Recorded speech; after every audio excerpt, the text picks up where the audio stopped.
Hello, in front of me I've got Logitech MK950. In this video I'll show you how to reconnect your device with the PC. Once your device is disconnected from the PC receiver, it's best to turn it off and then turn it on. Next, select Add Device.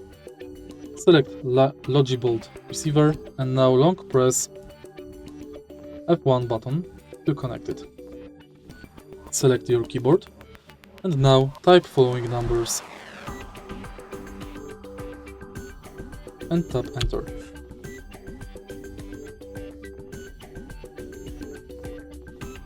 And it's done.